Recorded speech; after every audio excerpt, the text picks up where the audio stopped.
আজকাল ইউটিউবে এই ভিডিওগুলো খুব ট্রেন্ডিংয়ে আছে। আমি এর ওপরে একটা ভিডিও বানিয়েছি এবং সবাই বলছে গোলকে অ্যাচিভ করার জন্য 3 মাসের জন্য গায়েব হয়ে যাও, কেউ বলছে 6 মাস, আবার কেউ বলছে 1 বছর। কিন্তু এইসব ভিডিওর পর যখন আমি নিজেকে দেখি তখন এটা বুঝি এসবের কোনো মানে নেই, এসব ভিডিও কোনো কাজের নয়। এই দুনিয়ার যে কোনো মোটিভেশন ভিডিও বা কোনো সাকসেস টিপস কোনো কাজে আসবে না তোমার, যদি তুমি এইখানে চুপ থেকে যাও। আজ যে কথাগুলো বলবো, যেগুলোতে আমি নিজে ফিল করি যে আমি নিজে কি ভুল করছি, আর এইসব কথা আজ আমি তোমাদের সাথে শেয়ার করব। কারণ আমাদের সবার ভুলগুলো একই রকম, জেতার জন্য অনেকে নানান কথা বলেছে, বিভিন্ন ধরনের টিপস বলেছে যে তুমি এটা করো তো তুমি সাকসেস হয়ে যাবে।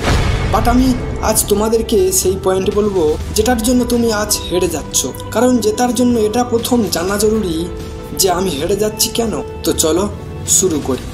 নাম্বার 1, তুমি হেরে যাচ্ছ কারণ তোমার কোনো ফিক্সড টাইম টেবল নেই। এই দুনিয়ার যত বড় বড় businessman, Elon Musk, Steve jobs, যে কোনো কারোর ব্যাপারে তুমি গিয়ে ইন্টারনেটে সার্চ করে দেখতে পারো বা কোনো বই পড়ে দেখতে পারো। তুমি এই কথাটা অবশ্যই পাবে যে সেই ব্যক্তি ততক্ষণ সাকসেস পায় না যতক্ষণ না সে একটা রুটিন মাফিক টাইম টেবিল ফলো করে। ইলন মাস্ক, যার কথা আমি আগের ভিডিওতে তুলে ধরেছি, এই ইলন মাস্ক তার স্বপ্নের জন্য একটা রুটিন বানিয়ে সেটাকে ফলো করে। সপ্তাহে 100 ঘন্টা থেকে 130 ঘন্টা কাজ করেও তারপর ফ্যামিলির জন্য সময় বার করে।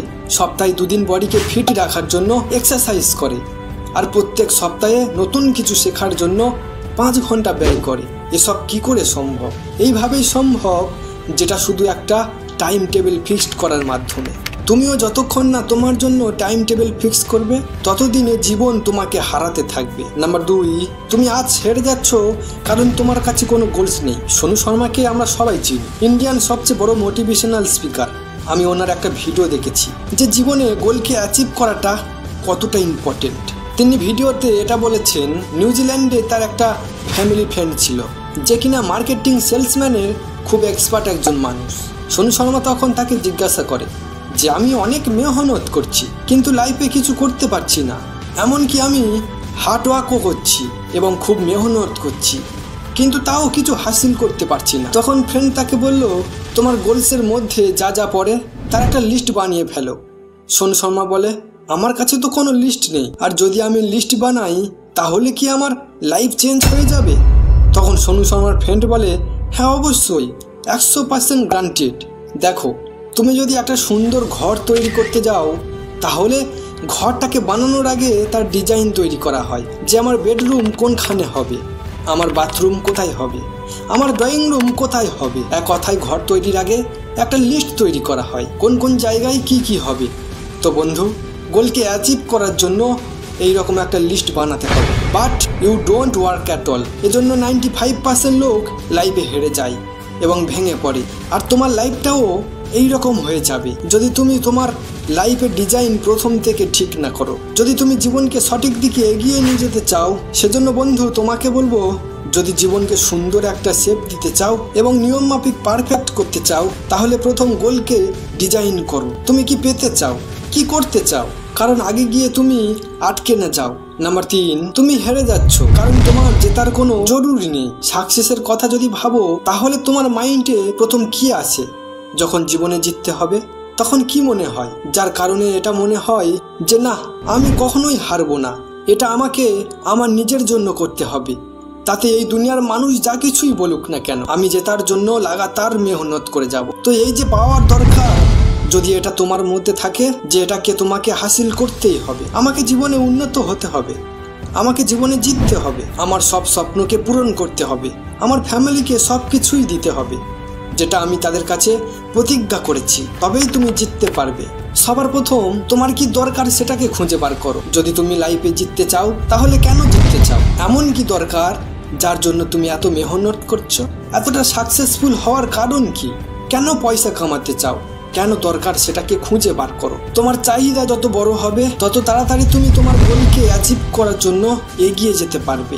আর নিজেকে প্রশ্ন করার পর যদি প্রশ্নের জবাব না পাও তাহলে ভুলে যাও তুমি জীবনে কোনোদিন জিততে পারবে না। কারণ যার মধ্যে জেতাটা জরুরি সেই একমাত্র মেহনত করে, আর যার জেতার দরকার নেই জীবনে, তার সামনে যদি তুমি একটা সিঁড়ি এনে বলো যে নে ভাই এটা তোর জেতার সিঁড়ি, চড়তে শুরু কর। তাও সে সেই সিঁড়ি চড়তে পারবে না, কারণ তার জেতার দরকার নেই।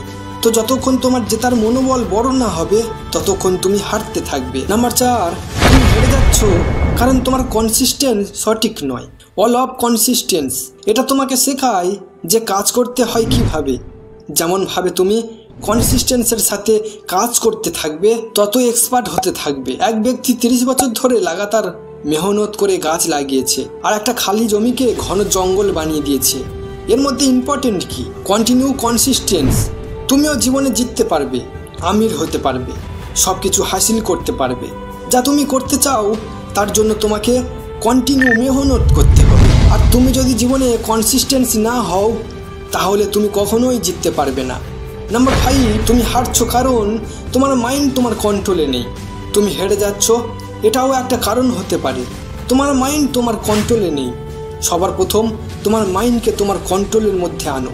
যদি তোমার মাইন্ড তোমার কন্ট্রোলে না থাকে তাহলে তুমি জীবনে কোনো লড়াইয়ে জিততে পারবে না। এপিজে আব্দুল কালাম একটা কথা বলেছিলেন, তুমি তোমার ভবিষ্যৎকে কখনোই পরিবর্তন করতে পারবে না, কিন্তু তুমি তোমার অভ্যাসকে পরিবর্তন করতে পারবে। আর এই অভ্যাস তোমার ভবিষ্যৎ পরিবর্তন করবে। তুমি সেগুলোকে কন্ট্রোল করো যেগুলো তোমাকে নষ্ট করে দিচ্ছে।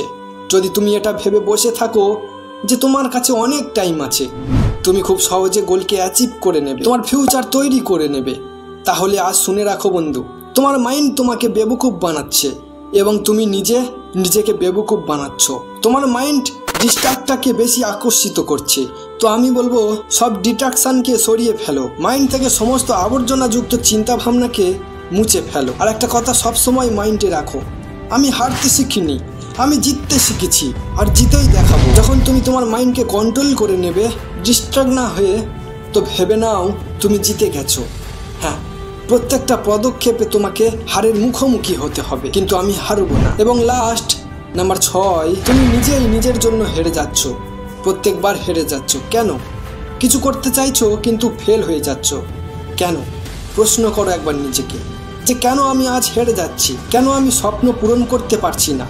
তোমার থেকেও বেশি এবং 90% লোক এটা পাবে যে হারার জন্য দায়ী সে নিজেই। আজকের কাজ কাল, কালকের কাজ পরশু, পরশুর কাজ তরশু, এইভাবে চলতে থাকে, কিন্তু কাজটা আর পূরণ হয় না। তুমি নিজেই নিজেকে থামিয়ে দিচ্ছ। তা না তো এ দুনিয়ার কেউ তোমাকে থামাতে পারবে না। যদি তুমি সত্যি জিততে চাও, কেউ কেন থামাবে তোমাকে? কারোর পড়ি না, কারোর খাই না, তুমি কি করছো, কোথায় যাচ্ছ, কারোর কিছু আসে যায় না। যদিও বা তুমি আমির হয়ে যাও বা নাও হও, দুদিন মনে রাখবে আর তারপর ভুলে যাবে। ব্যাস, তুমি যদি জিততে না পারো, তোমার স্বপ্ন, তোমার গোলকে অ্যাচিভ না করতে পারো, এতে তোমারই লোকসান হবে। এজন্য আমি বলবো হারার মানসিকতা মন থেকে একেবারের জন্য হটিয়ে ফেলো।